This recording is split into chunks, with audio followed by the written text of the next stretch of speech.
in 5, 4, 3, 2. What up, y'all? Welcome to His Thing. I'm Kevin That Sheet. Welcome to another podcast episode. Smash that like button. Smash that notification button. Bangers. All 2024.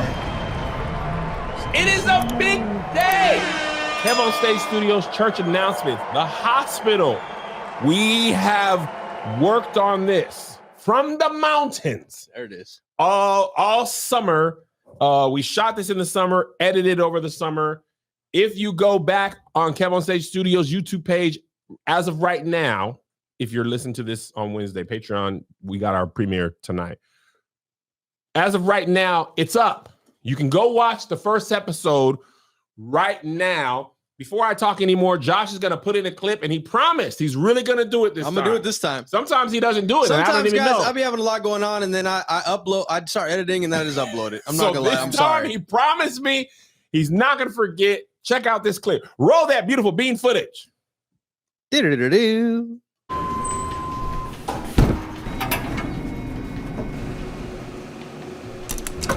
did you hear it? Hear what? Did you hear my mixtape? Ah, man, no. Okay, well, here it is. So wait. my rap name is Dr. Do It To Him, right? Album name, No Scrubs, Brown's Anatomy. Fire. Because, we in a hospital. Yeah. And we black. Uh-huh. Okay, good. What'd you think? I think it's great. I got a preview for you. How about this? Track 2. Being a nurse is a gift and a curse. I ain't got no patience. Nigga, it's the worst. It is. These niggas is bugs bummy till I bust your top. Hoes see me and they like, what's up, doc?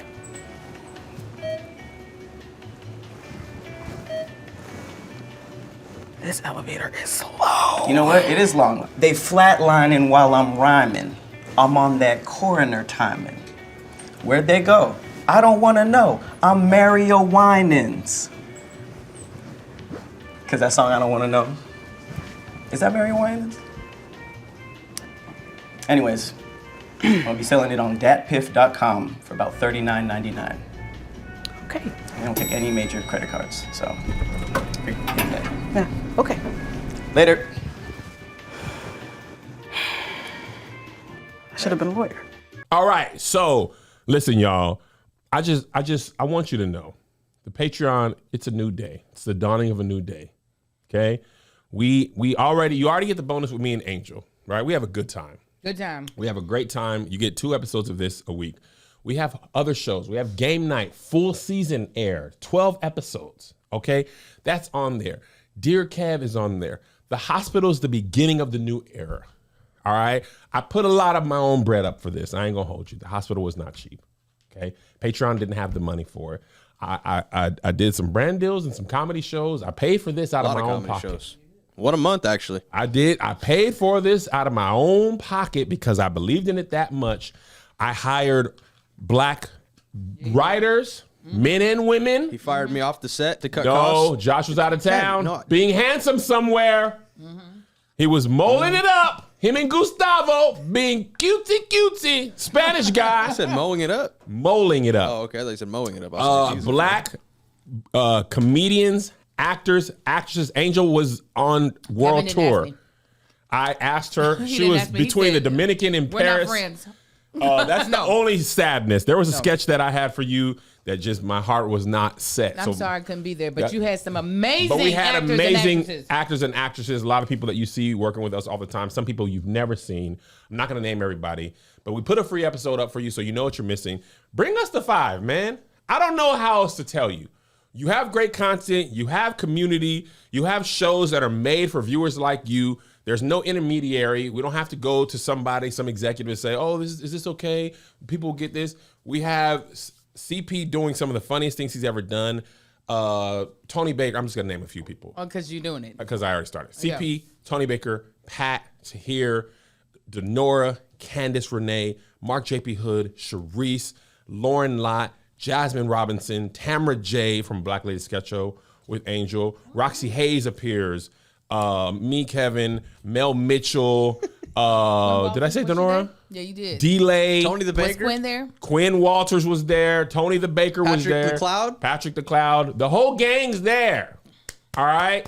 So watch it. I mean, at this point, all I can do is put it before you. If you don't do the Patreon now, then you just ain't gonna do it. And we're gonna continue on believing God. Angel, what's going on in your neck of the woods? Hey, listen here. If you want to feel the Spirit of God rest, rule, and abide in you, I want you to come on down to Bloomington, Illinois on November the 15th. Yay, God. Yay, God. Yay, God, yay, God, bloom, because things are blooming in your life. Hey, them dead things is dead and gone. Come on, He's somebody. blooming in the town, Bloomington, and you're not outside of Indiana, you're in Indiana. Come on. in Illinois. Also You're in the Illinois. wrong Never mind. state. We're not gonna be quiet, Angel. We're gonna Illinois. Illinois. We're gonna make some noise in Illinois. On November the 15th, I will be at Extended Scepter. If you know the word, you know what it is. You know what it is. Extend that scepter to the Lord. I'll be at their conference doing a game night with the Saints. We're gonna have some fun down at the DoubleTree. No, I don't know which the hotel is, but listen, this is what I want you to do. I want you to go to ES Ministries online.com or org. It's one of those two. Type them both in. One of them will take you to my aunt's face, okay, into the flyer. Get your tickets. I'll be there. We're going to have a good gosh darn on time in the Lord. Also, be on the lookout in November. I think it's coming. No. This week. Oh, I'm so glad. Today. Oh. It's October the 29th. I had to look it up. Black Comedy in America is a documentary that is on Netflix that was executive produced by my very good friend Anthony Smith, as well as Spence. What's his name? Christopher Spencer. Chris Spencer. Thank you. Oh. I was like, my brain just stopped. Chris Spencer also was the executive producer, and I'm in there. We're talking about the history of Black comedy in America, and I really got to be astute. I was like, you all ask me because I'm a Black comedian, aren't I? So check that out on Netflix. Please support. That's all my announcements today. That's good. All right. The number one requested topic, and we got a lot to get to today. Courtesy of the stage crew. Stage crew, y'all be filling the docket up. But the number one thing was Shaq and Angel Reese. Shaq was Shaqtin A Fool. Shaqtin A Fool. He was Shaqtin A Fool. He was on her podcast, and I'm just gonna play the clip, and then we'll just get into it. Don't strike this from the tape, Christian. We ain't striking it. Don't. I'm telling you, just lower like that to where it gives you ability to dunk. Bro, imagine you. I'm not imagining. Let me This is the part I finish. thought I Imagine was you in playing. them same little shirts you had on at the Wild 'N Out show dunking. You know how many t-shirts you gonna sell, cuz? You tripping. Oh my What? God. What? God. Them same little shirts you had on. Okay, at the Wild 'N Out. all right, I'm just all saying, right, you all right, dunking, all right, all right. Bro. Bitch. Okay, so if you couldn't understand what Shaq said, he said if you wore them same booty shorts that you was wearing the Wild 'N Out show and you was dunking, then you'd have an interesting game. As a Black woman, Angel, I'd love to hear your thoughts first. Ain't he like 30 years older than us? At least. I think Angel So Reese that's is like 22, 23, maybe 24. He's 52. That's like hearing your uncle or your father say, 22. yeah, if you show your ass some more, we'll watch That's every day. That gives me the damn jeebies. Gina Rodriguez. It is. And he knew what he was saying. Yeah. He said, don't strike this. You're right. He was like, nah, I'm going to say it because nobody else will say it. There's a reason. Other people shouldn't say it. And people are like, but she wore those shorts. If I had a really great doctor who on the weekend she's a baddie, Yeah. ass cheeks out, titties up. What I don't want is her with her ass cheeks out while operating on me. Because What the if they two fall don't- out? What if one falls out? That's a little different. But then I'll be like, what type of scrubs are you wearing that your butt cheeks are falling out? It's saying that it's like these men get to be ugly and play basketball and play football and play baseball. They get to be ugly? They get to be ugly, just mud ducks out there. And nobody's like, now, if you get yourself a little bit pretty, if everybody looked like Jalen Hurts, then more women will watch. Everybody can't look like Jalen Hurts. Everybody can't look like Angel Reese, nor do they need to look like her, and nor do they need to be sexy when this is a like physical, like hard physical job. Very physical job. That's not why men are not watching the sport. Exactly. This guy on TikTok made a fantastic point. There was this thing called the Lingerie League, and it was women playing tackle football in like, basically Victoria's Secret stuff. And he said that league failed. He said because people who want lingerie don't want to see sports. They just want to see people in lingerie being sexy. Yeah. And people who want to actually watch sports don't want to see people in lingerie. If you want to watch the game, first of all, go ahead. I'm sorry, just to interject. Black women.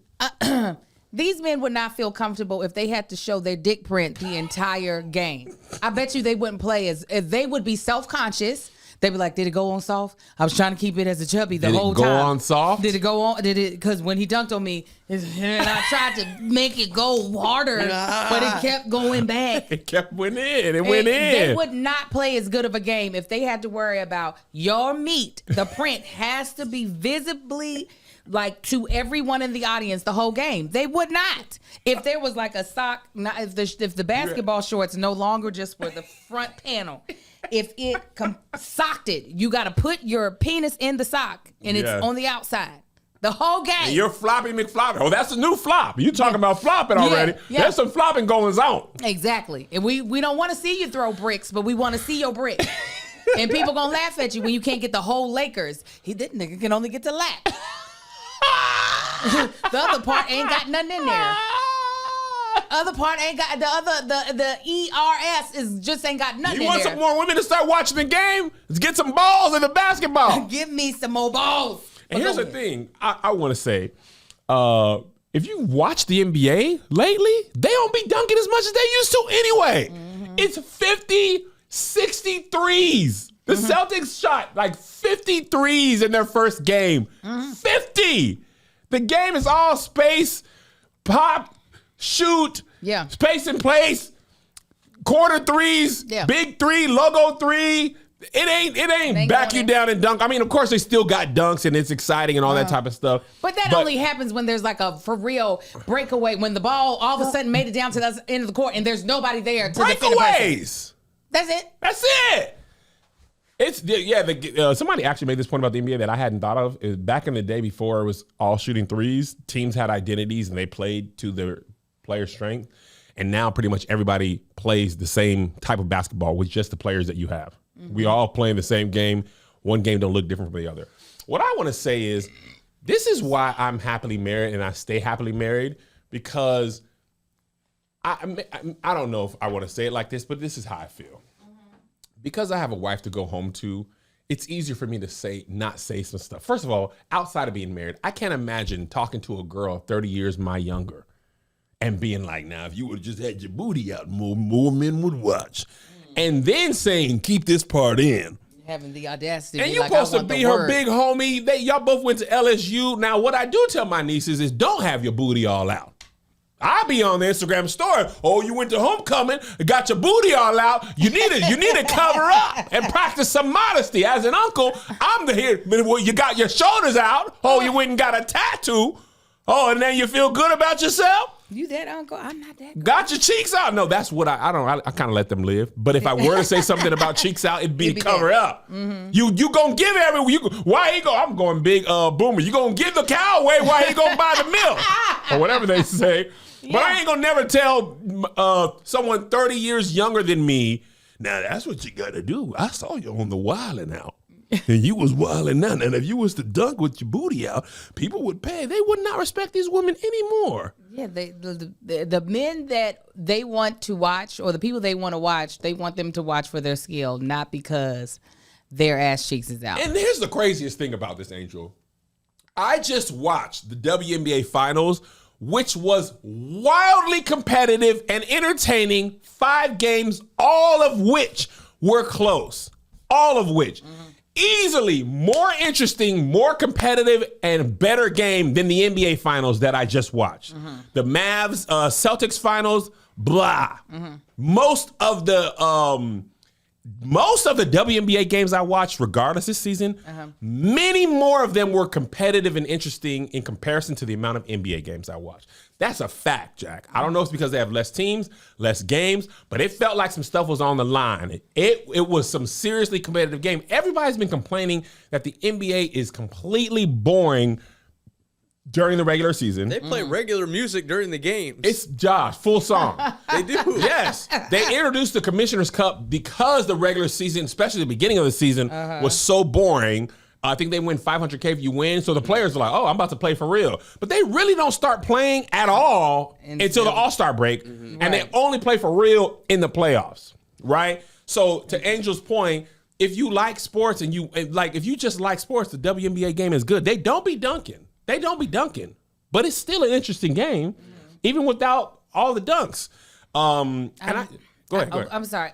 The only thing I watch for dunks is the dunk competition. And that stinks to Yeah. high heaven. Yeah. It stinks. It hasn't been good in years. Yeah.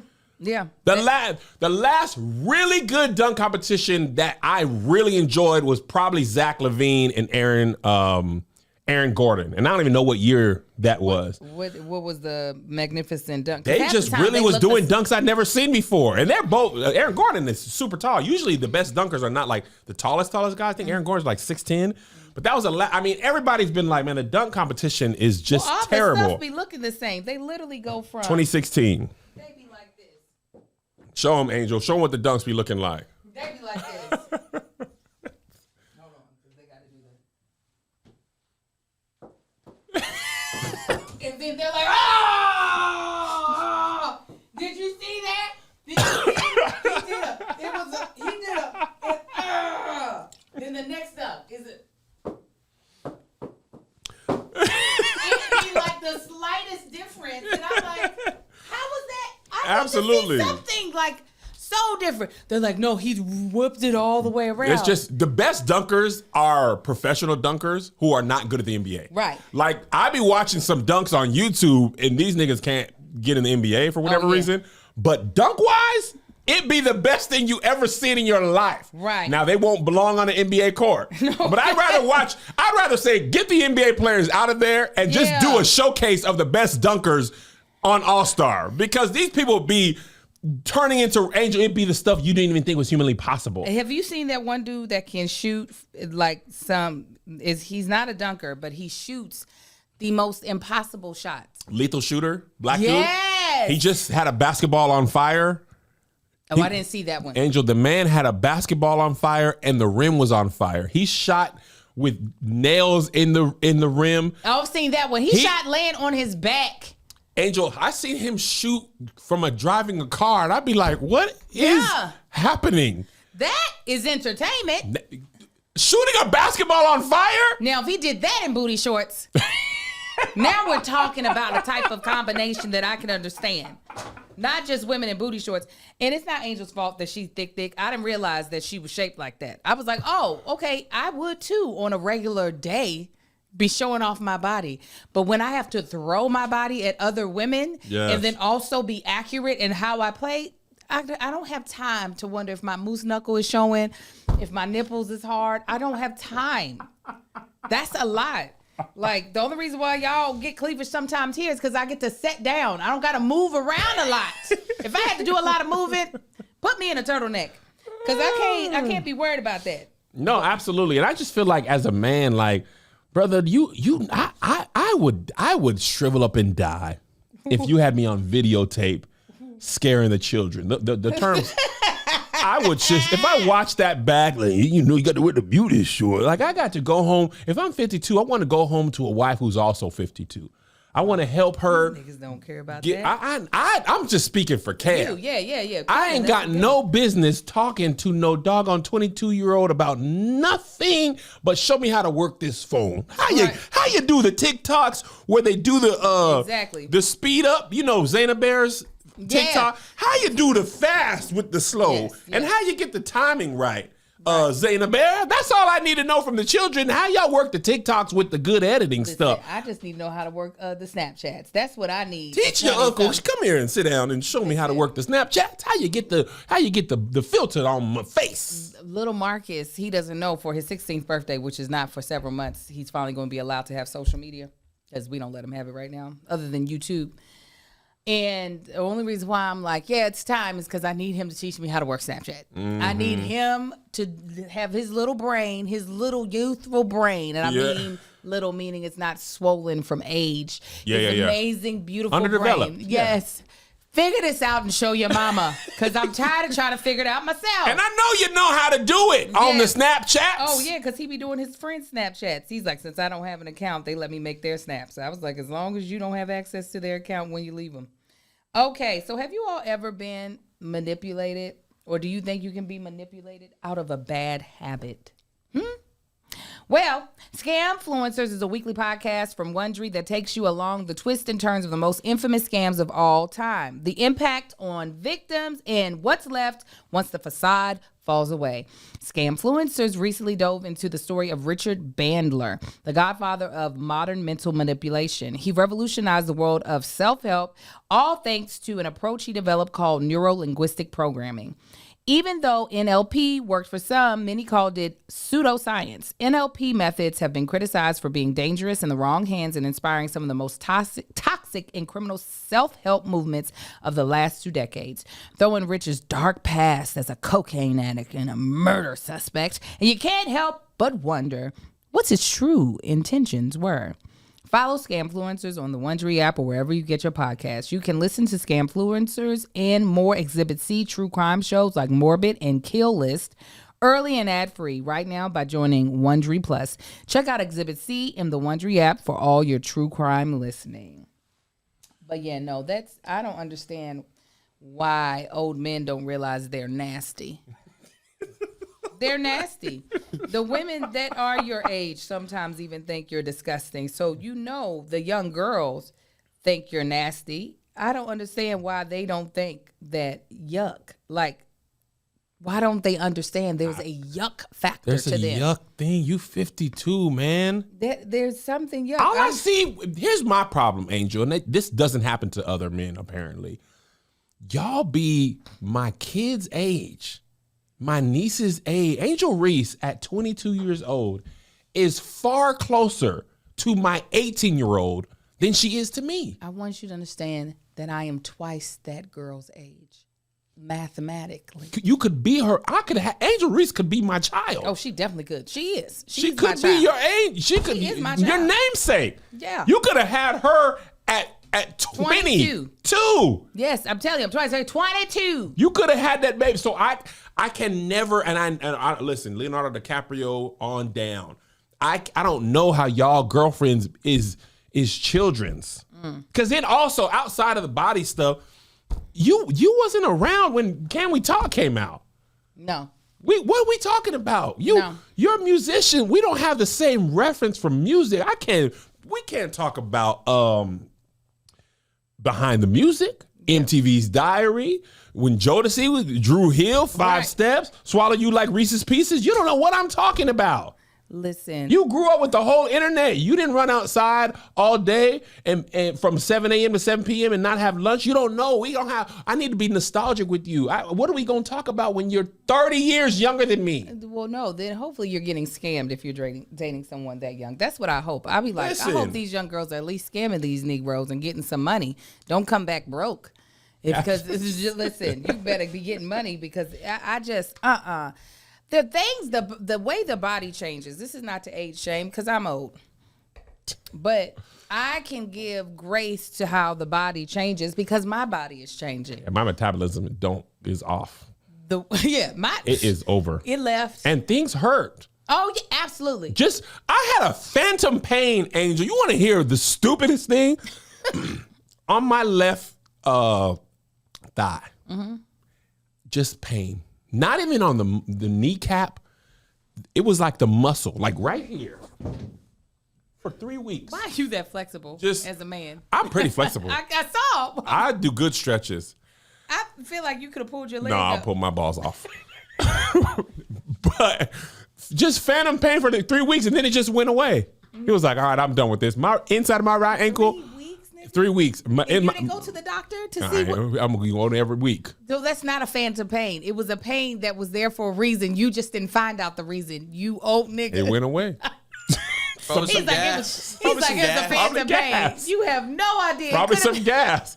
You don't be waking up with a little phantom pain? Not phantom, but like a pain where you didn't even do nothing to hurt that part of your body. It just be bothering you? No, usually I can pinpoint what happened. I'd be surprised. It take me a second to figure it out. I'll be like, oh yeah, you did lift that box. I think I just be heavy on this body all the time, and eventually he'd be like, can you sit down for a little bit? When we was doing them sketches for Love is Blind, and I was sitting on the countertop, I had to lift myself up, right, to get on the countertop. I got a stomach cramp. My arms, my triceps were like, when we have never. I've done tricep dips, but you know your legs are bent and your feet are on the floor. So now I'm like, no, lift all 210 of me. I've done Dippin' Dots. The Dairy Queen dips, where they take the ice cream and dip it in the chocolate and give it to you. Done that. I just can't. I interrupted you too. You were about to say something. What I was going to say, my brain went back. At 22, my body made sense. Everything it did, the way it looked, the way everything felt, it just looked like. I know that it does not make the same sense at 44. And at 52, I know it's going to look even different. So I can only imagine the question she would have. Yes. Or any 22-year-old would have, dating, looking at a man whose body looks like a retired athlete's. Angel, I made the Superstar video yesterday, and I forgot to suck in. Oh, I can't wait. I was turned to the side. When I turn to the side, it is me. Angel, I went to edit that video, and I'd already put too much work into it. Yeah, you couldn't go I back. looked at that stuff. I said, whew. I can't wait. Is it already up? It's already up. It's up. Oh, I was recording in the shower. I got water all in my mouth, all in my eyes, trying to promote this thing. If this doggone algorithm would just show my flyer, I wouldn't have to do all this. But because in the video, in the shower, I'm to the side. Belly is as big as it can be. It's just I didn't even rounded. suck in. You know, sometimes I suck in, try to hide the truth. Right. I done forgot to do that because I was so focused on not drowning because this water's getting in my nose. I'm trying to sing, trying to hear the music. Belly is gone. And then I have clothes on facing forward. I'm like a different person. Oh, no, Kevin. I'm still big. I just look bigger from the side. Oh, well, yeah, we all do. I look very pregnant. From the front, I can fool a couple of niggas. From that side, how many kids you got? How many kids you got? When I be walking by buildings that have them big glass windows, man. and I see myself, I be like, golly, boy, Like, what you is- bigger than all outside. Not all outside. Wait Just a minute, I big- see the vlog. Is it on your No, it's on my Instagrams. It's on the Instagram. Yeah, look at it, Angel. I gotta see this. Kev Belly on was stage. Belly and Sheila. Sheila, my mama name. Kev, it Angel, is. I was big as all outside. Butt crack was about to show. Keep going. This one. Yeah, look at that belly. Hanging over. I look like You two look different. so thin. I look two different people. That belly said. The thing is, I can't suck in and sing. no, you gotta pull your pants. I'm not ever over doing the- that. That's what women do. Yes. Meg told me that. Yes. I said, we was in All Deaf one day. I said, why women's bellies don't be showing like mine? She said, we pull our pants over them. Yes. I said, oh, well, I got to You draw gotta the pull line. it over the bottom lip. You gotta. What Stop you've been doing is I'm talking under. you've been doing that. You need to do this. You see how flat that It looks? looks so different. Yeah. This no good. This good. You be letting it be under that bottom lip. I'm convinced once anybody has that bottom lip, that's there forever. It's Joshua. listen. There's no workout strategy that's Joshua. gonna delete the bottom lip. That's my biggest problem. My motivation and my memory. Knowing that over the last 3 months, what I did, because I was going pretty good for That like bottom 3 lip months. still there? Joshua, had I been 27, like the last time I got in good shape, I was 27. I did what was Shanti's thing called? Insanity. I did Insanity. I did this eating Insanity burgers. had the streets going Josh, crazy. I did Insanity, Insanity and I multiple was times. on the diet, and I looked better than I had done in years. Belly was still there. Bottom lip was little, That's what I'm saying. but it was still there. I've done more than that, and my metabolism was like, nigga, you could walk the whole earth every day. You could walk the entirety of the earth every day. I would have to do what Tony Baker does, and the fact that Tony Baker does all that stuff and he's not fully He's happy. not an action hero fit yet. Nigga, What's the point? The fact that Tony don't feel comfortable with his shirt off all the time, I don't care. Let's move on.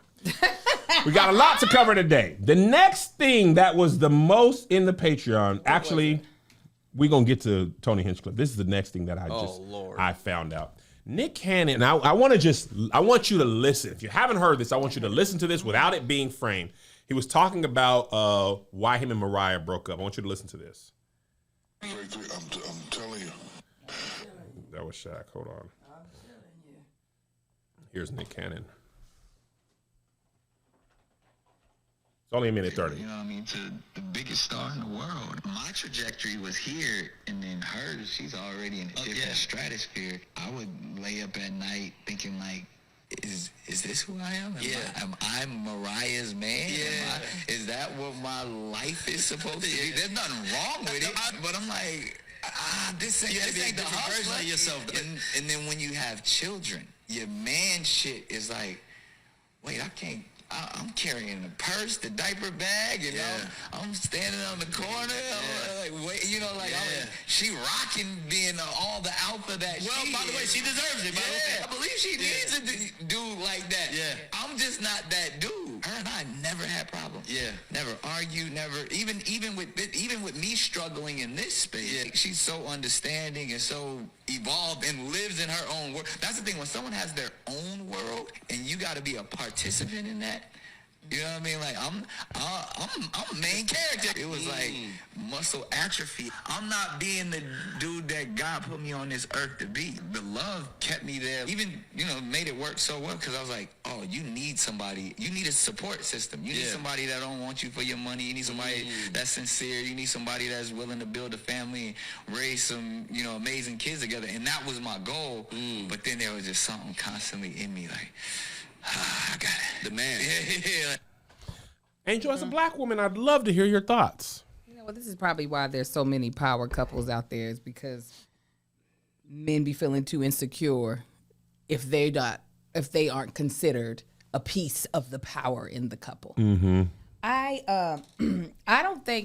think we all were trying to figure out why Mariah got with Nick, not because, well, probably some of those things, which are the insecurities that he's also verbalizing, but also because he was super duper young. And he was 20 something, right? And she was 40. Yeah, there was a huge age gap. So we were also like, well, what the hell is he offering her? But I do think it's very strange to feel like you can't be who you're supposed to be if that person is not stopping you from being who you're supposed to be. He's saying just existing in that relationship, he could not be all that he felt like Nick Cannon was supposed to be, which is insane to me, because we never see this on the flip side. If there is a guy who is super duper duper duper duper successful, and very alpha, you don't see women saying, yeah, and I felt too insecure to be all I could be because I would never reach the heights that they were at. Do you think that's because we're socialized that the men need to be the provider and women need to be the homemakers? Absolutely. And I think provision is always seen as being the breadwinner. Yes. And the fact of the matter is, unless you are very strategic in how you date, that is not up for, it's usually not up for chance. So that means you're saying, I can only date, and this seems very true with all the rest of the women that he has made children with. I can only date people whose income potential, meaning what they do for a living and the likelihood of what they'll make, is less than mine. Yes. That just seems so stupid. Let me tell you, my husband will blatantly say, I always wanted to find a woman who had earning potential higher than mine. Did he really say that? Yes. Especially because Marcus knew, probably somewhere in high school, that he was going to go into the trades. He was like, he knows where the income's going to go with that. Right, I mean, right. they can make some bread. Don't get me wrong. Absolutely. But he's like, but I want a woman who will make more bread than whatever my highest earning potential is. Don't let you. We talked about this before. Don't let that electric nigga got bread. Oh yeah, we have a friend who still works in the electric, and he making real nice. The first number is not a 1. Anytime a person can charge you, I don't care prices, right? If it's the middle of summer and your AC is out, fix it. Yeah. Plumber, electrician, if you got doo-doo coming up the toilet, hey man, it's $7.50 a toilet. Angel, I had a toilet problem in my own house. First of all, let me just pause and say this, and we're gonna get back to this Nick Cannon thing. Plumbers, boy, that because when you don't know, but you got to get it fixed. I had a toilet problem at my old house, Angel.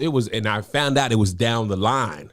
Yeah. There was an issue down the line. Always down the line. That man had to put a camera down the line. He came up and talked to me first. He said, listen, he tried to fix the toilet a couple of times, and I got to pay every time. Oh, yeah. He got to pay the diagnostic. He would fix it, but it would never be fixed fully. And like 10 days, it would mess up again. I'm not a plumbing man, but I be filling that toilet up. I know that. Yeah. So he said, listen, man, I'm going to have to put the camera down there. Because otherwise, I can keep coming out here every 2 weeks. And it's not the iPhone either. And listen, it ain't the iPhone. So when he told me the camera price, I said, gulp. Gulp. I said, gulp. Because someone's got to pay for the camera. Josh, my whole point is that plumbing man, he was happy to see me. Oh, yeah. I was giving that plumbing man that bread because he's dealing with stuff. And you talking about residential. The friend I'm talking about, he works, I'm talking about the power that gets to the city. Oh, dang. The big power. Ben Franklin. The how is anybody going to see? You talking about little problems up in here. We're talking about your life is in danger by having this job. Yes. So we're going to pay you as if your life is in danger. Because when the city's off, we got it. It's big. I don't care prices. Yes. Get out there and turn it on, man. What's the price? I don't care. You know when these hurricanes come? Listen. And they knock out everything? City. Josh, no traveling nurse. Listen. We need y'all. What's the price? We need you. I'm on my way. But I say all this to say that I do think it takes a man who is a little more, this is going to sound like shade, but I don't know how else to say it, a little more evolved to not stay stuck there. I can understand having a little bit of a not feeling aligned at first because we are conditioned to feel as though if the dude and you even hear women also repeating the same verbiage. If he can't take care of this, if he can't take care of this, ain't no 50-50 over here. You have to take care of all these things. Sure. Right. So I can understand it taking a moment to adjust to, okay, so where does my value come in this relationship if you do not need me financially? 1,000%. But if that is all your relationship is based off of, I don't really understand how it's going to last anyway. I think I couldn't agree with you more, Angel Lakita, Moore Tanksley, the actress. The actress. I think as a black man, right, say I wasn't married to Melissa and say I wasn't Kev on stage, I'm just a working man. The chance that the woman of my age, same age, makes more money than me is very high. Yeah. Just the likelihood, because black women, they out earn black men. That's just quantifiable fact. By and large, they are more educated. They go further in school. They obtain more degrees. Very few of my homeboys ever hit the group chat like, nigga, I'm finna go get my second master's. My homegirls in my chat, second master's McGee. Yeah. Angel got 2 masters. Melissa's baby sister got a master's. Sharice, my homegirls in school, getting another degree. Sorry, I mean, them niggas should own a deodorant factory because they got degree. Come on, funny. I mean, these niggas just be having, who else but black women get bored and be like, I'm finna go back to school. Yes, I'm finna take up the church learning. When I get bored, FIFA. let me watch a YouTube video. Not let me go take up the church learning. Let me go back to school. So anyway, and in my actual life, right, Melissa made more money than me. Yeah. Always. Yeah. Until I went on tour. And I can't even say I made more money than her. Like, our company now generated income, right? And she was on tour with me. But we both worked at the bank. Yeah. I was a personal banker. She was in the management trainee program. She made more. Amen. The money. When She we both had it. worked at Boeing, she was in the defense. She had security clearance. Defense part, she had security clearance because them planes she made had missiles on them. They give you But I didn't. I was cleared to come in and do my job and take my butt home. They said, sit down. You can't come back here. You can't come back here. Also, quick fun fact: the P-9 is the Navy plane made by Boeing. It's just a 737 with missiles on it. Same plane that they make at Southwest. Really? That's a The big P-9, ass plane. Same frame? Same plane, same frame. But at one point, it leaves the factory, goes to a defense site. They be that undisclosed. big? Angel, the Navy P-9 is that big. Boeing doesn't put the missiles on? Oh no! Well, not at that plant. The Boeing defense part. Boeing Boeing's got it. defense. Oh, okay. Yeah. So there's certain security clearance, but that missile system, y'all don't get to see that. Are the C-130s Boeing too? C-130, big Boeing. That's the plane I do. Really? Oh yeah. Oh, yeah. But the idea that a Southwest plane can have missiles on it, somebody at Boeing was like, what if you want to get Hear me away? out. Hear me out. Want to get away forever? Dual Rolls-Royce engines. What if we put missiles on this bad boy, huh? That just seems so big. That thing can It fly is. 9 hours. Drop the missiles. Come on, back. and drop you off and pick you up in Vegas and go and murder somebody I across the just world. watched a video about This is not a secret, Dwayne. You can Google this. That's Googleable. I just watched That's this not a video secret. of this is the view of you watching an air show, right? Yeah. This is the view of the pilot. Let me show you how close these planes look from the pilot's perspective. You a plane. Really? Like that close, Kevin. Like if you do that too much, you gonna die. The fighter jets? Yes! Oh, yeah. Yes, I they lo- were. They were color. Yeah, I think they were fire jets that were just painted that. But that's one plane. You a plane. Here's a plane. Then the other. Oh, when they're flying. You saw the Blue Angels. Then the other plane. You saw the Blue Angels. Their information. Yes. Like Beyonce. I said no. Scoot over. Scoot over. They overlap in the air. Yes. And there's like this. It's so cool. That stuff's so cool for me. Yeah, it is. That's my What if you sneeze? that's my Roman Empire. Is it Oh, fighter yeah. planes? Now, as a man, I can tell you, what you think it's societally, when I got fired, I felt probably more pressure.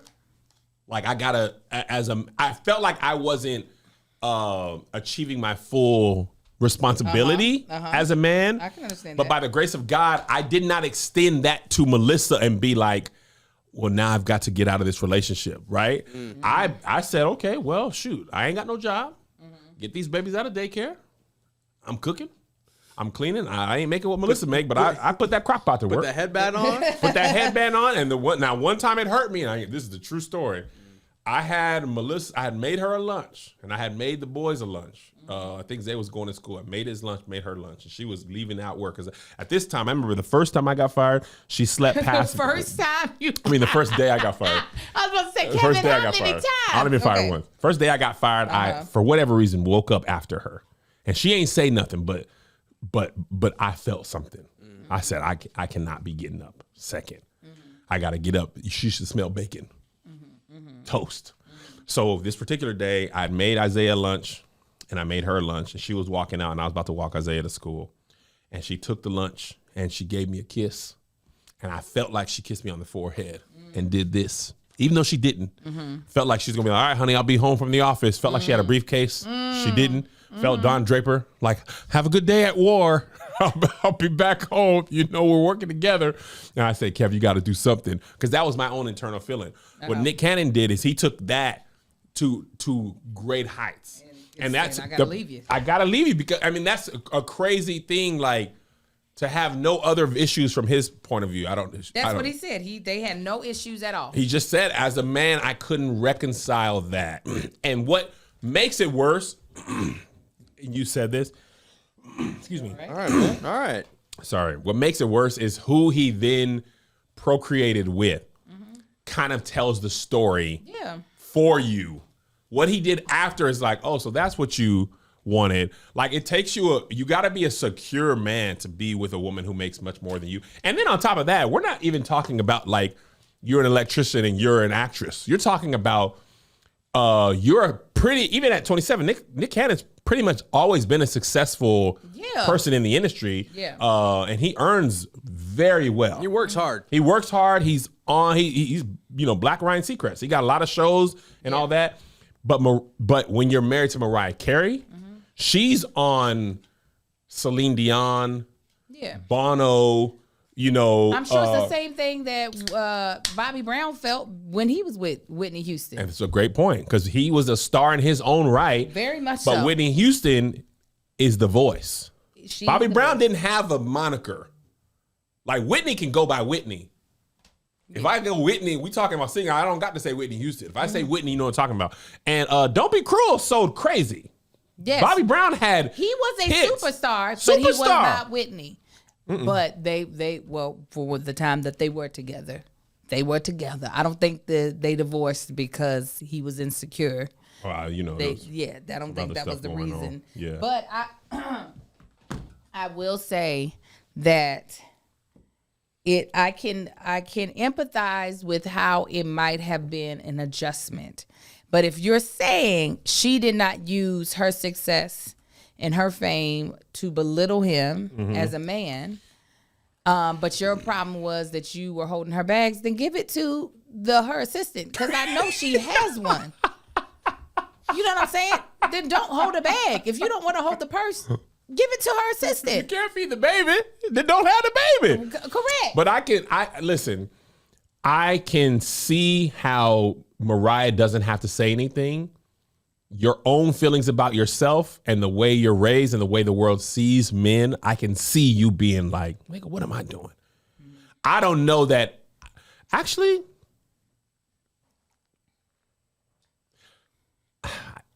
it's hard to put myself in those shoes.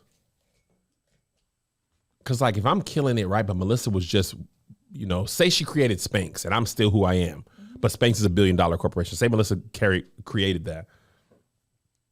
Nah, because honestly, nigga, if you created Spanx, then my Patreon finna go crazy. Because, like, I can't see a world where this harms me. Right. Like, I feel like we both lived it. I could see myself feeling away and feel like I got to do something. I got to be better. I got to be more of a man. But I can't see myself doing that and then being like, now I'm out of that relationships with the woman who created Spanx. Now let me have there's no way. 10, 12 children with 7 women. I don't see myself being like, this is a better option for me, Kevin. Yeah. Nick can make his own choices. It's his peen. With my peen, I'd be like, me and Mariah, go back like babies and past. It's about to be Christmas again, nigga? Finna get a couple more million for something she wrote, 20 years ago? She wrote a new Christmas song. Friday, that song's gonna start going crazy. Josh, who wrote a new Christmas song that's been in the zeitgeist like that? People make Christmas music all the time, mostly because it's public domain and it gets another album in their record deal. Yeah. But who's made a Christmas song that's new that gets sung every year? What's the point? A new Christmas song? That's it. That song's so good, I didn't even know she wrote it for many years. I thought it was just a remake. Like, dang, I didn't know that song. That's just one of the things she does. I think it also, there's a difference when you have struggled together as a couple. 1000%. I think then there is a lot of ego. It's easy to push to the side because you're like, you know what? I'm okay with you making this much money because I don't want to go back to where we were. And listen, you talking good right there, Angel. Okay. And that might be why Marcus is like, that's fine. You got another brand deal? Go on ahead. Angel. Yeah, I would love a brand deal. But if you got it, you get it. I agree with you. That's a beauty of a long-term relationship. Me and Melissa have the history of driving to Portland because they had no sales tax and we still didn't have money. We just would be like, ooh, if we could get this, it would only be $99. And in our house in Reseda, we had bees inside the house. Somehow there was, Josh, a beehive was in our closet. Oh, wow. So you would just open the closet sometime and a beehive had gotten in the chimney. And animal control stuff was beyond our ability. Yeah. So we just had bees sometimes. They would come through the house, out the light fixture. Remember the boys would be like, this house has a lot of nature. Spiders. Living in a tree house. So when you go from bees to Calabasas, you don't forget that you had bees. Oh, yeah. You don't Absolutely forget not. when we had, everybody in that family. And listen, when in our first house in Washington, we was full of grown adults. There's rubber duckies in this tub when I take a shower too. Mm-hmm. I'm not going to take the kids' toys out every time. I'm going to put them along the side. Their toys is just in here, okay? I don't have time. Listen. We got toys in there. We only got one shower in this house. There's going to be some toys, some Transformers men's in there. Yes, I stepped on one in the shower. I was frustrated, but I don't have time to take it out every time. There's gonna be a whale shape over the nozzle. Well, of course. Right. Of course. There's going to be the little net. We got good. We got the little net. to Now put the toys in. put the toys in there and don't have them all on When the water comes down, there might be the spinning wheel. Just let Just it. hush, man. We got one tub in this house. One. This is what's a blessing. Little Marcus remembers our first house. The twins don't. Little Marcus said, I remember the sunroom. The sunroom is what we actually call the weather room, because whatever weather was outside came into that room. My husband tried to build. Room in Mosquito too. It didn't have. They built that extra room, and they didn't extend the central air or heat over there. Oh. So what, if it's freezing, it's frozen. man. No, ours. My husband, because we do have a rainy season here. These niggas lied in the song. They sure did. He tried to build aqueducts. Okay, take it back. Take it back to your social studies class, so that the water would run off of the roof of the sunroom onto the ground. Yeah. We are laying down, and we slowly but surely hear the aqueducts falling through the ceiling. Just a pool of water up there. Oh my God! I said it's not. It didn't work. He And put Marcus a was re- like, he- shut up. He put reservoirs up there. There was nothing moving. Nothing. I don't think I knew a person who built aqueducts in my life. There's a reason. He was trying There's a his reason, best Kevin. to say that. There was one time he was trying to tar the top of it to get it for the water to stop coming in, because the water would come in. And I come into the house and I can see the ceiling of the sunroom. It looks like Marcus is jumping on. He's just walking. That's how much it's giving underneath the weight of his body. I said, Marcus, what are you doing? He's like, I'm up here cleaning. I said, it's going to fall. The whole roof is going to fall. That's why it was a weather room. Whatever was out there was in here. And when y'all get your bigger houses, your mind don't forget. I surely won't. You appreciate that. Absolutely. But I do agree that your mind as a man, it could get in there, but you got to have the strength. Especially now, if the woman is rubbing it in your face, okay. Yeah, that's different.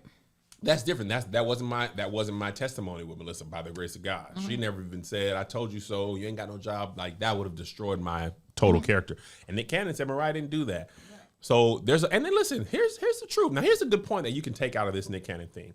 Sometimes in relationship stuff, you really got to do your own work. Yeah. Because you can sabotage something good just because you're not willing to deal with your internal turmoil, your childhood stuff, whatever.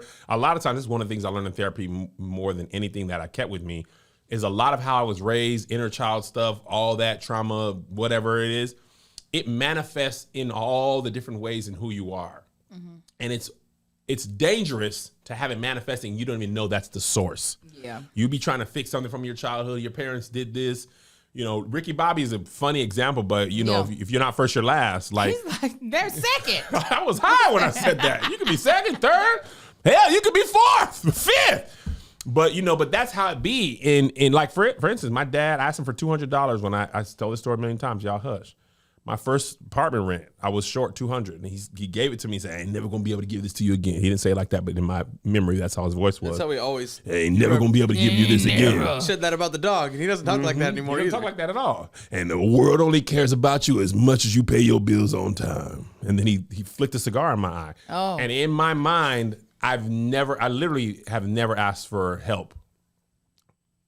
I did ask Melissa's dad for one time to help me for her birthday. That was a birthday gift. But I never was like, help me with my rent. I'm going to figure it out. But that wasn't from like malice. My dad really didn't have it. He was just like, I can't help you. So anyway, all right. We got a new ad. No, we only had one today. We're broke We're again. poor again? Yeah. Perfect. Which doesn't make any damn sense. Which is Listen, the we- heat of We holiday thank God for season. Patreon because it ain't. Praise God. I know, because Yes, we do. Amen. Based off of is this going to cause an argument, The I onset. usually think, so HTT, we be having 5 and 4 ads. I'm going to tell you what it is. Here's the negative part about having an older podcast. we have run through them companies. I know. And eventually the ads wear off. Because Your there's your no audience new has heard audience them. to There's no new audience to hear introduce them Noom.Clash. So sometimes, like, it's interesting, the Ball Brothers podcast or Gin and Juice, they get new ads that, here's the thing, Ben ran. Yeah. Noom.com, Noom.Slash, that's over with. It's over. They're not coming But back. the Ball Start a Brothers, new podcast, The Thing Here. right? Yeah, there we go. Seriously, That's what we need to do. because Switch up that's the what name. happens. Like the ad salespeople, they'd be like, "Bro, y'all don't have it." Man, we've done a lot of them in 4 years. So, you know, and then what would help us is because our podcast would get a lot of views, what we did get in ads would be more.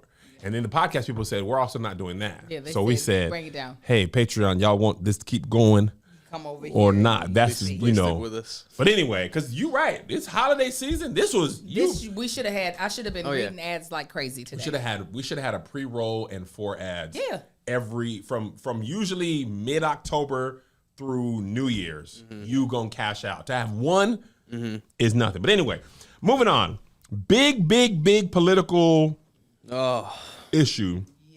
Tony Hinchcliff, who is a comedian, Roast Sounds comic. like a racist roast name. comic. Hinchcliff. Hinchcliff. That sounds like something they used to do to black people when they called them outside at night. He inadvertently Hinchcliff. helped start the roast culture all deaf, though. He absolutely did. I worked with him on a roast video very early in the company's history. We were at Culver City when Josh was my intern, but he wouldn't get my lunch. Never. During that time period. So he was a speaker at a Trump rally in At Madison Square Garden. Madison Square Garden. And he had a litany of roast type jokes at a place that's not a roast. One of which was a black people watermelon joke, which I don't even, it wasn't really a joke. He was just the black guy over there cutting watermelon. There was no punchline or setup. It was just like trope. He had a whole bunch of Israel. He had some jokes about Israel, Palestine. But the joke that has the most, that caused the most, bless you. Bless you. I'm back last. Bless you. He had a cat joke. But the joke that caused the most shockwaves was his joke about Puerto Rico. And I use the term joke loosely because I didn't hear a joke. He said we just had a pile of trash floating in the middle of the ocean, or as people call it, Puerto Rico. I mean, I guess that was a joke. Even in a comedy club setting, I don't know if that would even come off the way he would assume it does. Well, listen, and this is not a biased feeling. That joke fell flat to the target demo bombed. of racist jokes, racially charged joke. You as a comedian, you would not listen to that if I was a sayer of that joke and say, "Oh, I got a good laugh there." So to have jokes falling flat in front of the target demo, that's like me bombing out of church, making church jokes. Like I would be like, dang, this is unusual for me. Like this is church jokes. Anyway, this joke has caused quite the uproar.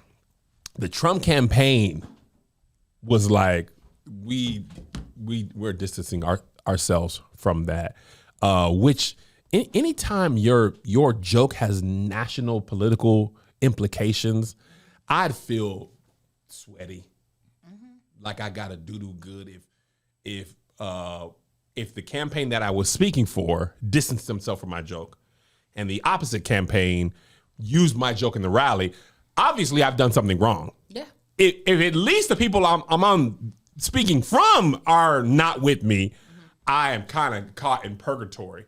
Lin-Manuel Miranda came out against him. Bad Bunny, Ricky Martin.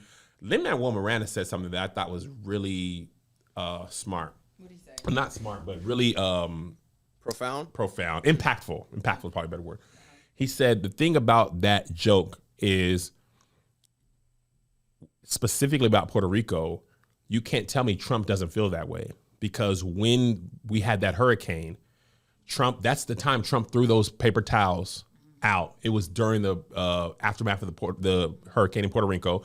Trump said, this is on on tape. Trump was like, these people, they're begging for everything. I'm paraphrasing, but they're begging for everything. They're lazy. They want handouts. This is an American sitting president talking about an American territory. That's the part that I'm like, people in Puerto Rico are American citizens. it is a U.S. territory. It is a part of us. It's a part of the United States. We're not talking about some island just in the Pacific or the Atlantic. Right. We're talking about a territory of the United States. Yeah. But at the same time, Trump was talking about Detroit like Detroit wasn't in America. Oh, yeah. Yeah. In Detroit. The fact that the city of, well, I don't know who, but the they put Twitter out, account, yeah. They're like, we want to make a whole ad of how we don't like this man. The president talking about the country he's supposed to serve. Like, this is why I be saying, outside of Trump, you didn't see even Republican presidents talking about America like this. No. Baby Bush, and I don't know if they would have, but I doubt McCain, Romney, Daddy Bush, that's the unusual part. I do miss the time when the presidential campaign ended and you didn't think about the president for a while after that. Time when I thought I couldn't run for president. You couldn't? Yes. There was a point in time in my life where I was like, there's no way I could ever run for president, because that you had to come from a certain type of family. Yeah. You had to have a certain type of education. There had to be certain qualifications that were above what's just on the paper. Yes. That says you got to be 35. And now I feel like, put anybody's name in there. Let's see what happens. I've said this before and I'll say this again. Howard Dean's campaign ended because he got too excited at a rally and went, "Hey, we're gonna go to DC and Washington." Hey! They were like, Nope. "You're done. That's it. You embarrassed. You gotta it have up, rolled up bucko. sleeve. Pack it up. What's wrong with you? You think that's presidential? Woo! Trump has felonies. Convicted. His In sentencing is next month or the month after? I think they pushed it back after the election because he got Conveniently. Conveniently. Well, because if he wins, then he can't. Then he don't go nowhere. Oh no! 'Cause he gets- Presidential He's immunity. that immunity is going to go crazy. Who am I for him. pardoning? Me. So we went from to convictions, and you're still on the campaign trail. Grab him by the coochie. That was the moment when That's that when didn't That's end when we him. should have been like, oh, I said, okay, "Oh, this times is have changed." I literally was like, "That was a fatal blow." In years past, that was fatal blow to your campaign. He has gotten so many fatal blows that have not been fatal blows at not all. fatal, If this is a video game, you'd be like, "Nigga, this game is cheating. He should have been gone." Yeah. I done did everything you supposed to do to defeat this boss. What are you talking about? He switched out the little weapon and turned it like it's now whiteness. Like he's using that. Me and Marcus talked about this yesterday on our podcast. I used this analogy because I said I'm tired of it. You know, I'm tired of pretending as if I don't think about Trump voters a certain way. I do. I question your intelligence. Yeah. I question your integrity. I question your beliefs. I question how you look at other people that are not like you. Okay? Yeah. I was like, but the reason why I question intelligence, I'm going to be very specific. It's not like blanketed, like I'm just looking at you like, there are reasons, and nobody has told me a reason that makes sense to me of why their trust is in this man, right? Yeah. But specifically when people are like, well, the economy was better when he was in office. This is where I said, I've been thinking of an analogy and I finally figured it out. People don't realize that we're currently sitting in the aftermath of Trump's presidency. It's like if someone were to go inside of a house that they've never been inside of before, and that house was sparkling clean. Yes.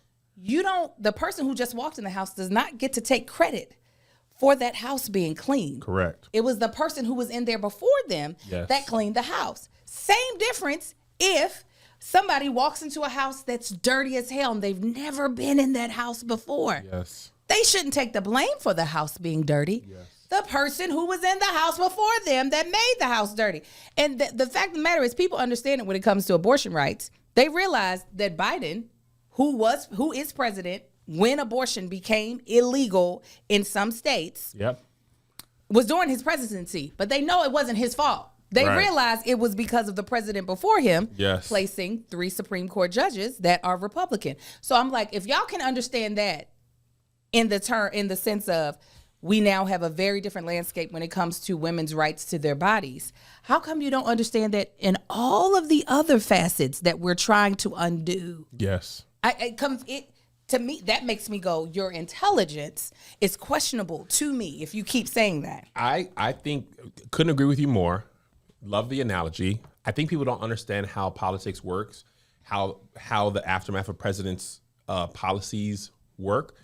It's like Trump went into the bathroom, blew it up, walked out. Biden went in there to wash his hands, came right out, and somebody came in and was like, "Dang, you stink." I just washed my hands. No. You stink because you're the person coming out of the bathroom. Obviously, you did it. No, somebody blew it up. They were in there for 30 minutes. That's how the economy is. Somebody blew the bathroom up. And the funny thing is, Trump was the president before, right? Inherited the good economy from the previous president, right? The clean house. The clean house, right? Then took credit for it. And then put his own stuff in, blew the bathroom up and left. And now it's coming back to the bathroom he blew up and it's like, whoo, somebody blew that bathroom up. Must have been Biden.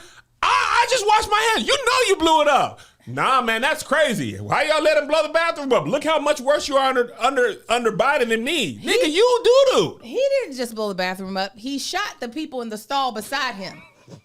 So we got all these dead bodies in the bathroom too, and everybody's miraculously forgetting that there's all these dead bodies. People died who had never died before. Ain't that what he said? People died. They never died before. I just don't. I can understand someone saying that Kamala is not their pick because of certain things they don't agree with. But to then out of your mouth say that Trump is the better candidate, does it? That does not. I saw TikTok and they made this analogy. They said they're going to the bathroom and they picked up some the pantry. They're like, I'm hungry, I'm gonna get some cereal. And they pulled up like grape nuts. I'm like, oh, I'm starving, but I don't really like grape nuts. My other option is bleach. Ugh. Really don't like grape nuts though. And the person's like, but your other option is bleach. You're like, yeah, but I really don't like grape nuts. And they got extra fiber. I hate fiber. Understood. But your other option is bleach. No, then some people say I won't eat it all. Some people say I won't eat it all. Well, then you're going to be hungry. That's what you're going to be. Because I'm about to eat these goddamn grape nuts. I'm going to eat them up. And you better hope the bleach people don't drink up all the bleach first 1000%. before we eat the grape nuts. My question is this. So apparently there's a large Puerto Rican population in like Pennsylvania, which I didn't know about that. I haven't spent much time in Pennsylvania outside of Philadelphia and Pittsburgh. And there's a large population in Florida, which I could see. There's a large Hispanic population, all kinds of Hispanics in Florida. So Latinx. Big Latinx. There was this thought that, and I think, so there was this question somebody said on Twitter was like, all these people who are coming out, were they voting for Trump before? And then this like turned them? Because Latinx people, you think that this one joke is like, okay, he tripping. Yeah, I think a lot of, unfortunately, I think a lot of Latinx were Trump voters. Truly, honestly do. And it's because, you would think that wouldn't be the case with his rhetoric about the wall. Yes. And all of that. Mass deportations. Yes, but I do think people, it's almost like the flying under the radar, but I do think there are a lot of Republican Latinx people that are quiet about it, but are very much so on a more conservative route. And I honestly think a part of that is almost every race other than Black, if they can figure out a way to assimilate and to not be othered, they will take that route. And I feel like Since the beginning of time. Yeah, I feel like I see it a lot with Asian cultures, and this is not. And I don't mean it as a blanket statement that every Asian person for sure is conservative. We're gonna understand the nuance here. We gonna have a Hopefully discussion. they do. But I feel like I've noticed that more is that there are a lot of conservative leaning Latino people, Asian people, Indian people, because they're like, if we And can black just, church people. Oh, well, they've always, but that's just because they don't believe in the gays or the abortion. 1000%. It's not because they know anything else. You talk about, I literally, when I was younger, I said, I don't know what my pastors are going to do if all the candidates, right? Let's say the Republican and the Democratic and even the third party, if they are all for gay rights and abortions, them folks are going to be like, I can't vote. They're not voting. They're just going to pray on election Pray for day. the leader, because that's my thing. No, they're not going to pray for the leader. They're going to pray for Jesus to come back and take us now, because we're in Sodom and Gomorrah. What are you talking about? Pray for the leader. There is no leader anymore, Pray for God. salvation. Obviously, we're Sodom. Big Sod. Big side. Big Sod. Big Gomorrah. And not the one from Guardians of the Galaxy. Uh-uh. The other one. The other ones. You know what I'm talking about. They're not going to be going to the election if that's the case. And so it's not about proximity to whiteness for them. It is truly about the brainwashing of our own religion and what that means in relation to politics. So I am glad that there was some more realness about what a lot of this new face of this party, of the Republican Party, really thinks, so that hopefully it shakes some of those people awake to be like, they don't care about you. They do not care. And I'm not going to even try to tell you that the Dems care about you, but it's not going to be as bad. This is what I'm trying to get you to understand. It's not going to be as bad. But yeah, it's that, what's his name? Tony Lynch, nigga, what's his name? Tony Hinchcliff. That's what it sounds like something they do to black people that's not good. And you know the craziest thing about this for Tony Hinchcliff? Ooh, every time you say it, I should feel like you should say trigger warning. Breaded up. Of course. This is the best for a white comic. Oh, yeah. Who's canceled me, who's drawn the ire of the left. He finna go to Austin and be bigger than ever. It is the biggest paycheck bump you can get as a white male comic is to get canceled. And on this scale, he gonna go to Austin at the Comedy Mothership. He could sell tickets for $1,000 per 10 minutes. And he Kill Tony podcast through the roof. For people who love that. Oh, he's the one he's Kill Tony. He's Kill Tony. He's finna get breaded up, right? Yeah, I know he already lives in Austin, but I'm talking about his shows there. Tony Hinchcliff might now be able to sell out Madison Square Garden when he comes back. He might be able to go to Dodger Stadium. It's going to be empty because the World Series is going to be over the way it's going now. Big shout to Freddie Freeman. This nigga. Oh, he's having this. With Shohei and Mookie, Freddie Freeman was it's my time. Shohei you should just take the week off. Is Tony gay? I don't know. Oh, somebody said he's gay under the Joe Rogan umbrella. So I was just asking. I thought maybe he was an out homosexual. And I was like, oh, yeah, he's gonna win. So many jokes that people throw at them. I don't know if it's true, representative of them. Okay, so he might not be. He might just have made jokes about it. Okay. He already sold out back-to-back. Of course he has. Yes, he is. Oh, I don't know. Madison Square Garden. So whatever the next biggest venue is, MetLife. Like, you can't get a bigger cosign as a comic in that circle than to get canceled. Andrew Schultz had this whole thing canceled something. Somebody canceled his special taping at wherever he was after the Trump interview. He sold out the next place in 4 hours. Then people digging in their wallets. As a black person, you get canceled, you are canceled. If the black community don't rock with you, ain't nobody coming to save you, man. And here's the thing I want to say. As a comic,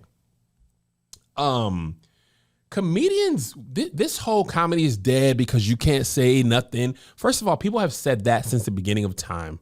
I saw this clip that was like newspaper articles from beginning of time. Every generation says you can't say that. Comedians exist in the society that they live in. Correct. Our job is to find the line, get as close to it without crossing it. Our job isn't just to say whatever. Like, you can't just say blatantly crazy stuff, right? Or a good comedian is supposed to craft jokes that make people be like, oh my God, that's hilarious. That's so funny. I can't believe he got away with it. Can't believe she got away with it. That's wild. Just Niche has a joke about having sex to Kirk Franklin music that is so doggone funny because it's a well-crafted joke. You can't just come out and say things if you're good at your job. To me, a lot of comedians are lazy. They don't want to do the work of finding the line, seeing where it is. And a lot of comedians, they want to do this thing where all I say is outlandish stuff, but it's not really no joke attached. My head was up under there. Oh my God. It was so distracted. Oh my God. Oh, no, I get it with the cowboy hat. But No, the bandana. it just, the fact that it all connected. And this is not your head is big. It just, No, there was more meat up under there. no, it's just, you look like a different person There to was me right extra now. fries in the bag. Shut up. But Go no, I ahead. think a lot of Sorry. comedians are just lazy. They don't want to, you don't want to do the work. You don't want to have to realize that a joke that you used to kill with, you can't tell no more. Also, there's observational comedy, but Yeah. then there's lazy observational Like, I feel like this is the lowest of hanging fruit you can possibly Josh, in the comedian's world, we call these hacky jokes. Like a black person cutting watermelon, that's just like, Yeah. that's hacky, that's low hanging fruit. That's not even, you can have funny racist jokes that are like, whoo, that's racist, but that's funny. But you can't just be racist and not be at least funny. There's so many things you can get away with if it is funny. Yeah, for this rally, he wasn't as clever. It was very much so simple, easy, nothing really that's going to shock people in a way, shock them and it'd be funny. It was just shock. Yes, More just than shock and funny. not shock humor, just shock.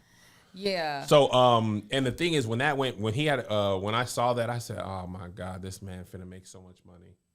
Because all you have to do is lean into the that. gimmick. It's the gimmick of You get Josh. I have seen comedians who were not right wing leaning Joe Rogan type people who found that if I go into that arena and say the stuff that people want to hear, I will make more money than I ever did actually doing good comedy. There's comedians that have went from being good creative comics to just Joe Rogan circle comics into those audiences, killing.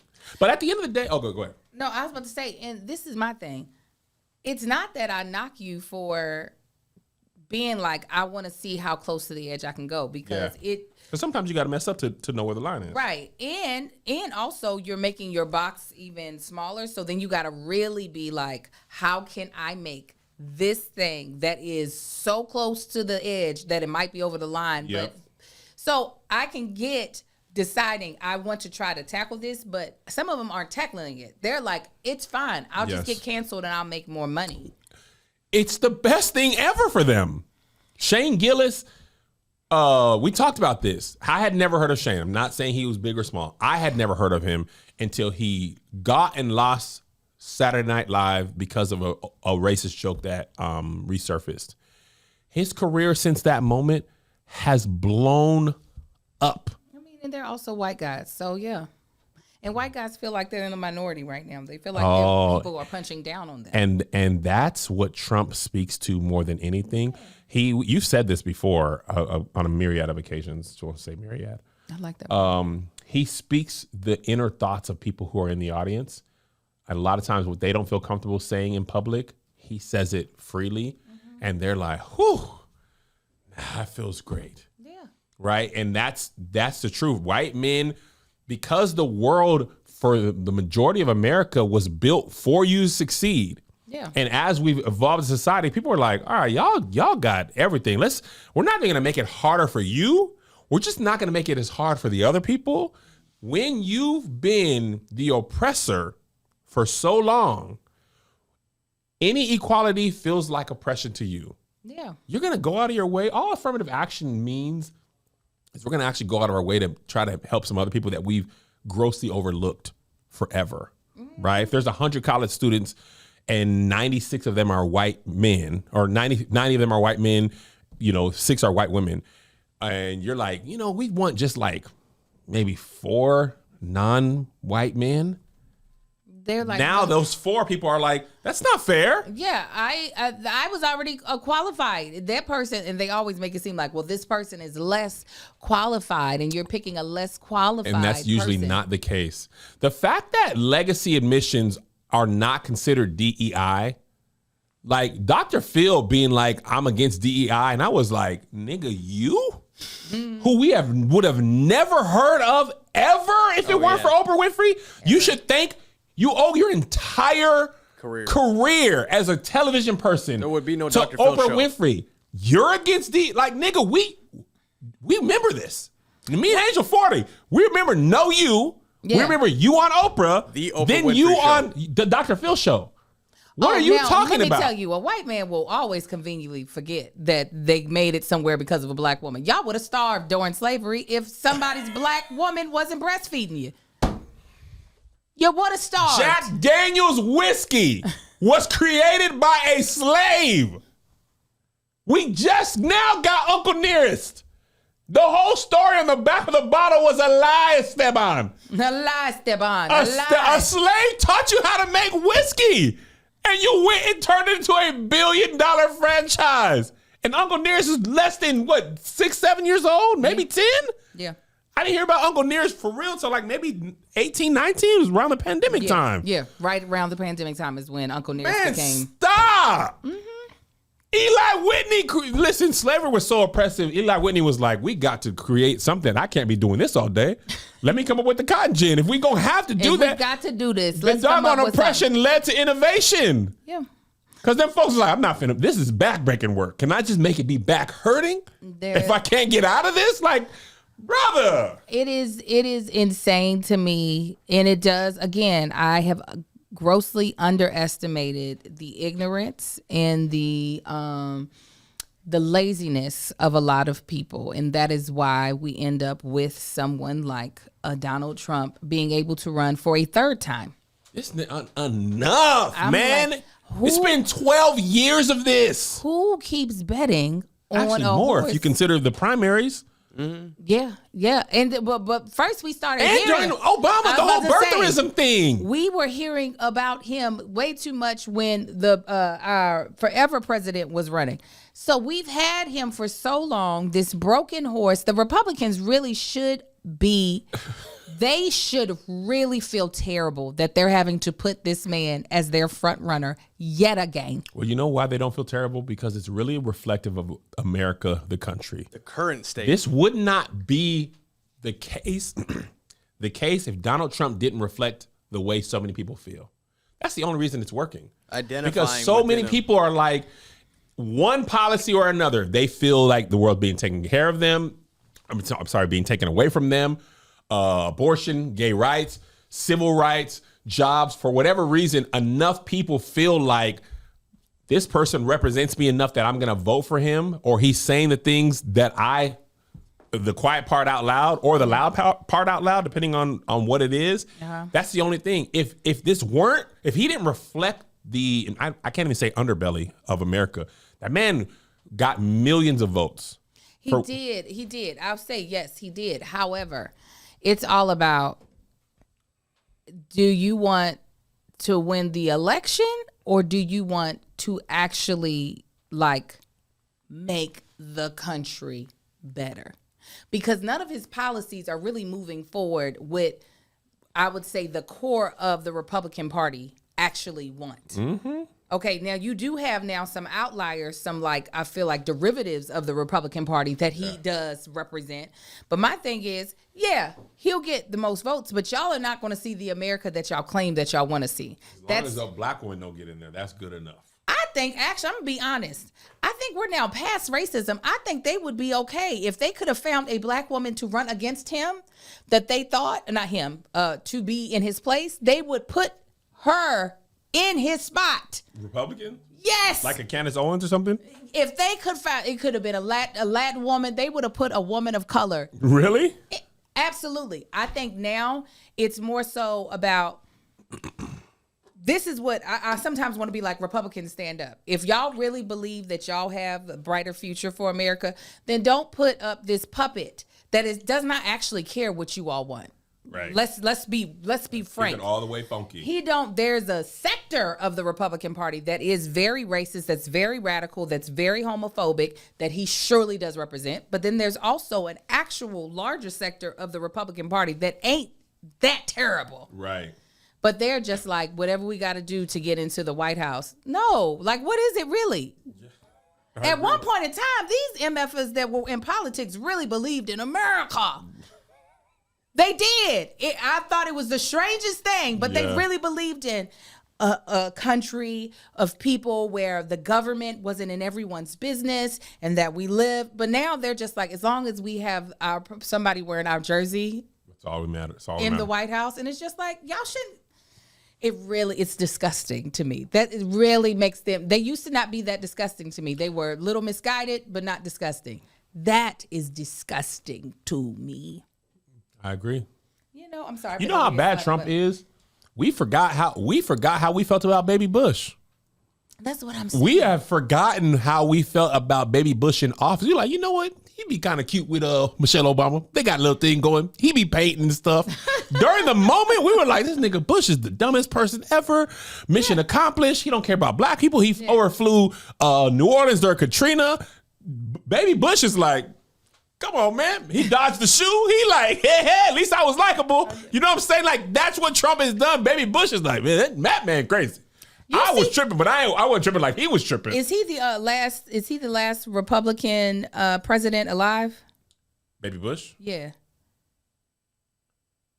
Dang, I think so. You see, he ain't came out and said who is alive total? Jimmy Carter. I thought he gone. He Oh with no, us. he's still with us. I thought he just died. Oh, Angel, he was watching the airplanes voted. fly over the I thought his he house. died like literally right after. No, that. Jimmy Carter is still. I thought he died like 2 weeks ago. He's still with us. Jimmy Carter's still here. So Jimmy Carter. Jimmy Carter, Obama, Trump. Yeah, Jimmy voted. Jimmy voted. I think. Jimmy voted. I was there. I looked. And, he's still alive. And Clinton. I think we only have, what, 4? And Obama. Did you Yeah, mention I said Obama? Okay, so Yeah, he's the only one. Because I think what was before him, Reagan was the last Republican. yeah, and he Daddy Bush was before Daddy Reagan, or Bush. was after Reagan. Yes, Daddy Bush. It was Reagan, Daddy Bush, Clinton, Baby Bush. Clinton, Baby Bush. Oh yeah, I was just saying the Yeah, Republicans. yeah, yeah. You see, he ain't said nothing. Who?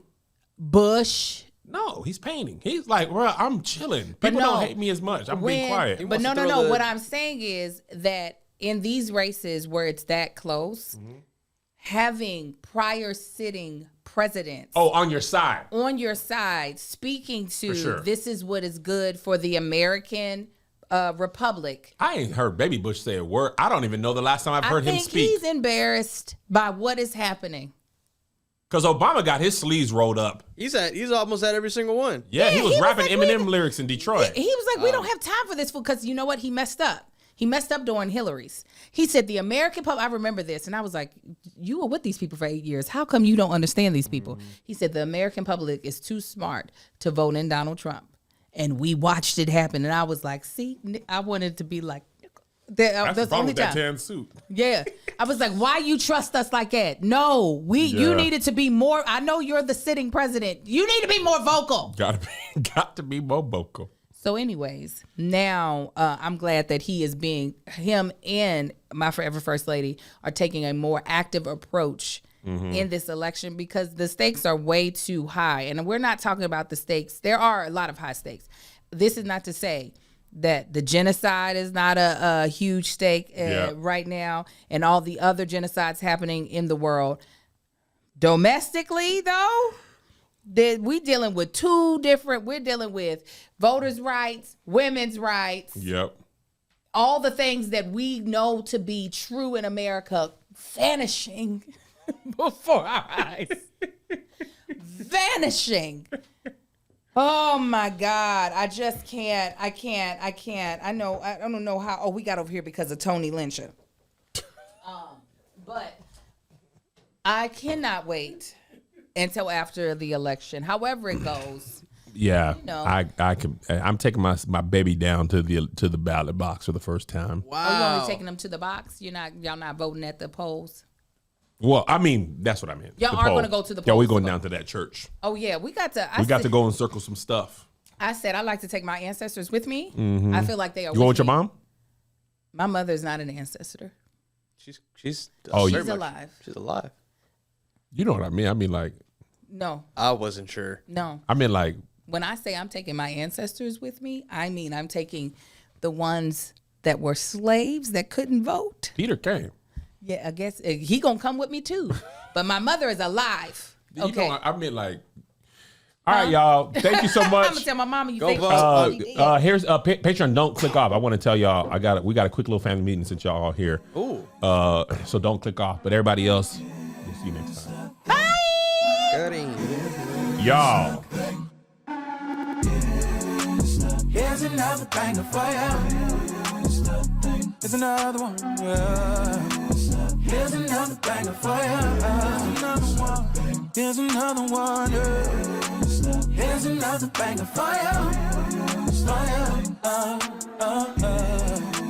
Here's another banger for ya.